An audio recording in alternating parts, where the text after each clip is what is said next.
Hi, this is Joy with Decor Made with Joy. Come along with me as we create this square moss wreath for a custom order. Right here I've got a basket full of the florals I have selected, and my feature flower that I picked is a lavender anemone. It's just real eye-catching. It's got some flow to it, and I got that at Craft Outlet. And then I'm going to use a lavender spray just as a background and kind of support or frame out that lavender anemone.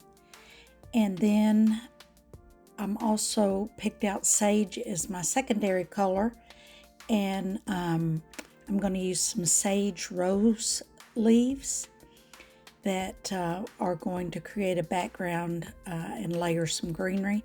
Then I have a fern greenery bush that has lots of different items on it.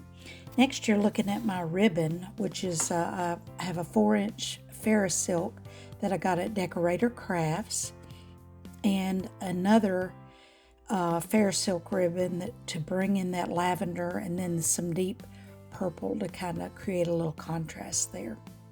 So the key to this design is going to be to layer your greenery, and I'm going to start here with the rose leaves and sage, and I'm going to just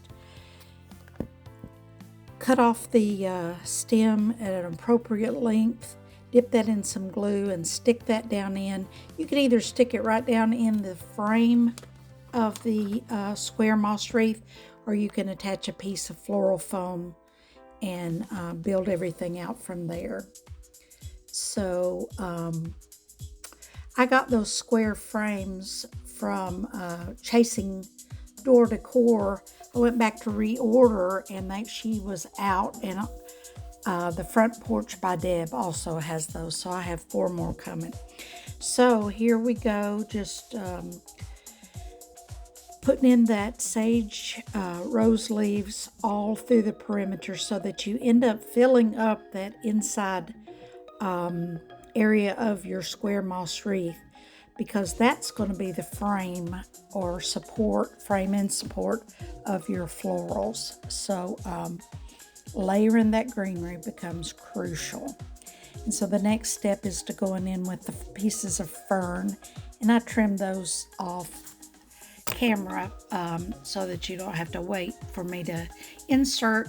Again, stick those down in some hot glue and just fan those out in front of the rose leaves. There's also another greenery that you see down here at the bottom of the screen that I'm going to save for later and frame out the bottom. Now I'm starting to go in with my heather right in front of the greenery, and you see how I'm just building layer upon layer, and that really makes your design look so dimensional and just really pop. And just building a whole perimeter of that heather. And then I'm going to go in next with my feature flower. I'm going to use 3 anemones, and I'm just measuring height there to see how tall I want them. And once I determine that, I cut my stem off. The stem's thick, so it was a little hard to go down in there. And you're going to see with one of these coming up that I have to end up going in with either a pair of needle nose pliers or hemostats and making a pilot hole. So you really just stab a hole in your floral foam or your frame and kind of rotate it around so that you can get that stem with glue on it down in there. And that's what I'm doing right there, is creating that pilot hole so that I can securely glue that in. So again, those anemones are so eye-catching, and the leaves are just kind of flowy. A couple of them did become detached from the stem, and I had to hot glue those floral heads to the stem, but no big deal on that. So I end up with 3 of those anemones to create a, right below the greenery to create this stunning kind of look. And I turn it around for you there for the camera to see. Okay, and next I'm going in with part of the greenery that had some white heather on it down to the side. Just I'm continuing to frame everything and build it up to showcase the beautiful florals. All right, I'm showing you my ribbon here, and I've off camera created an upper hanger out of that fair silk ribbon. And if you don't know how to do that, I do have a YouTube video on making those ribbon hangers.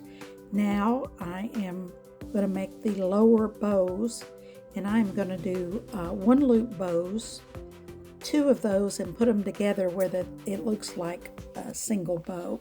And I have another YouTube video to show you in detail how to do that, but I've picked this really pretty John Mark velvet ribbon in another shade of the heather, and then I'm going over the top of that with that square fair silk ribbon. So I'm going to layer those 2, and I do end up having to cut the smaller ribbon in the back and then bringing it around and tucking it in the front because I want it laying on top of the John Mark velvet ribbon. And then I just use a zip tie to secure that, and with the zip tie I add a floral pick, and that goes in right below my florals. And you just see me kind of measuring to make sure I get the right loop size. And I went with about a 5-inch loop on that single loop bow.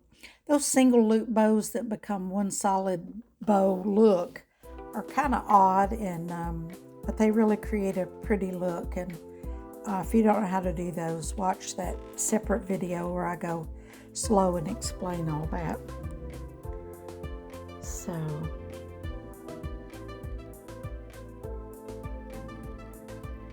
again, I think that that checked fair silk with the light heather and the dark purple just create a really pretty look.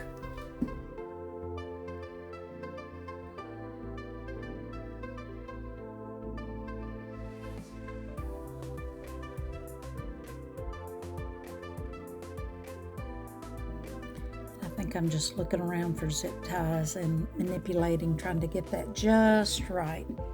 It's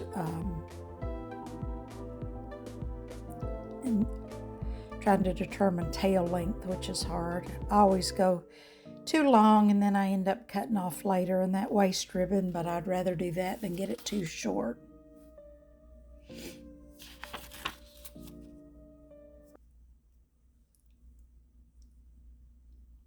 So continuing to make that bow, and that takes a while.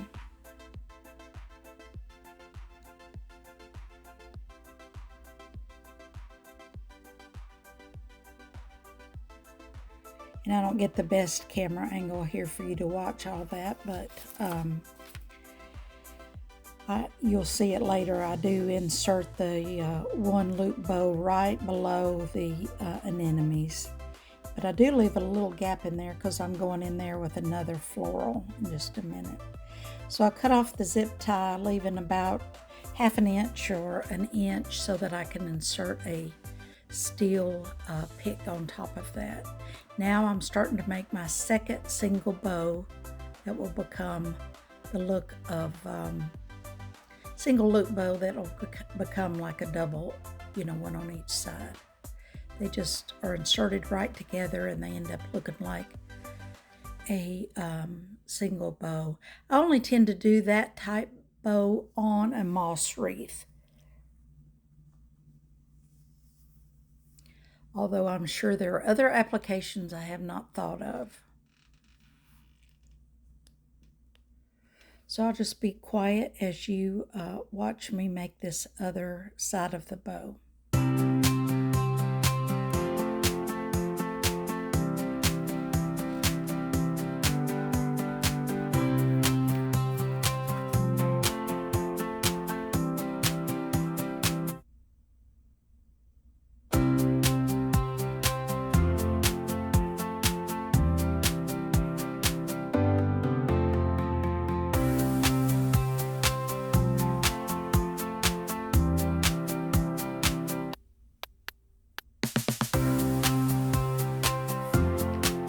repeating now what I did on the other side. Layer these ribbons together.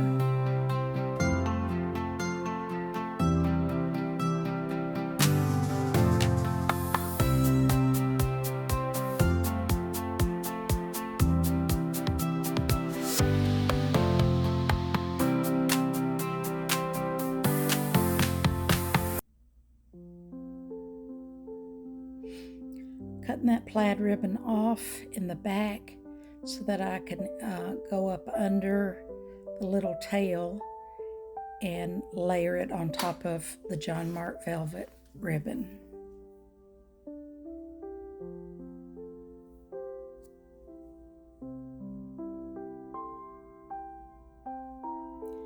Decide on length of my tails, cut those off, and I will end up creating a knife edge on those later, or a diagonal cut. You could, certainly dovetail if you want to.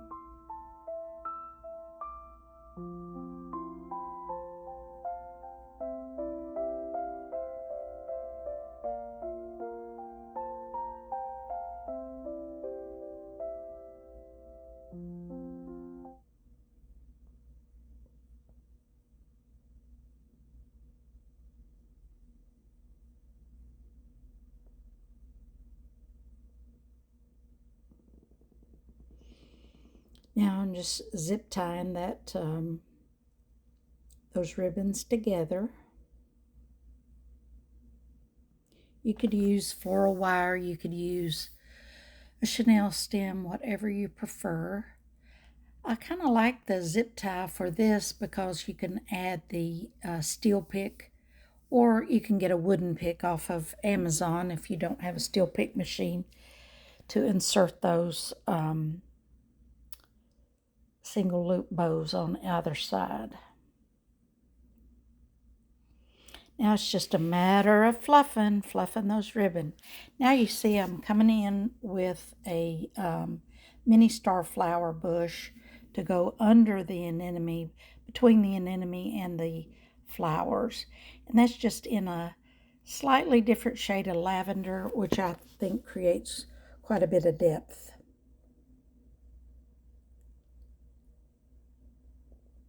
Layer upon layer of greenery, layer upon layer of lavender.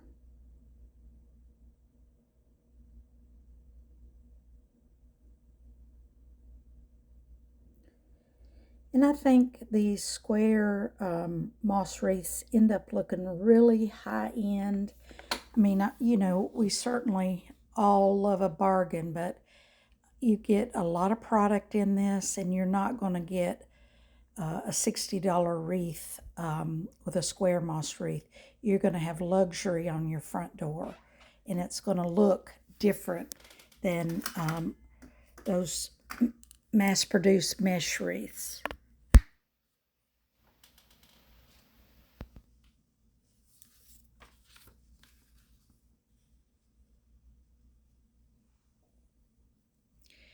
And I end up framing the bow out with those mini star bush. I cut that up real well and go under the anemone and then around the bow.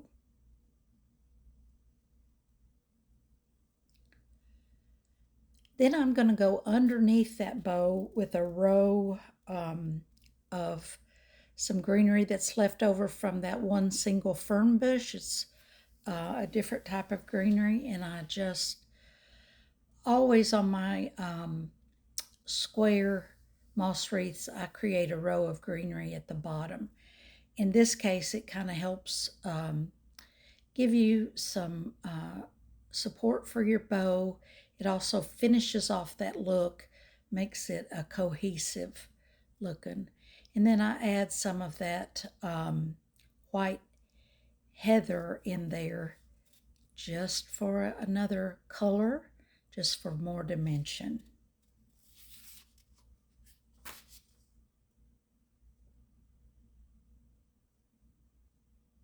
And you see there laying on my table my favorite cutters, which are the Knipex, and I got those off of Amazon, but you could get them at Home Depot or or Lowe's or any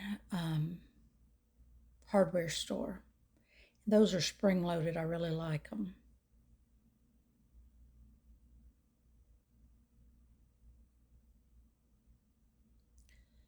Okay, and I'm just pulling on ribbon and fluffing that and making sure it's laying like I like it.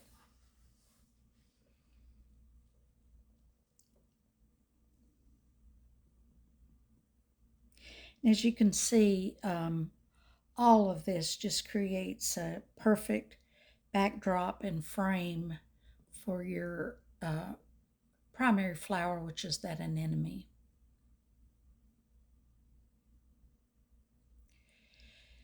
As I'm looking at this, I decide I don't have quite enough layers, so I'm going in with a tall fabric flower.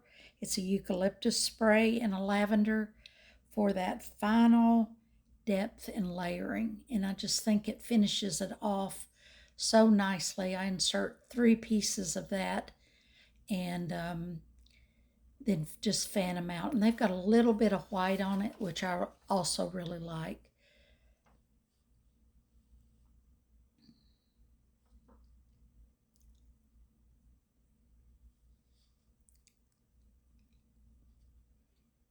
And that fabric flower has quite a bit of greenery on that as well. It's a eucalyptus spray, so it has some nice eucalyptus on there.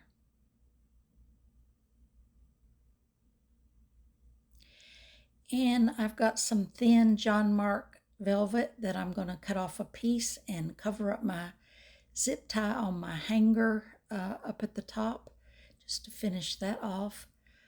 And we end up with a creation I think that I'm very proud of. It's just real boutique looking, high-end looking square moss wreath, and I think my customer will absolutely love it. I know I do, and usually when I love it, my customer loves it. So here's just an overall view, and I do have some pictures that I took outside. Well, let me know if you have any questions, and I hope you enjoyed that tutorial. Thanks a bunch.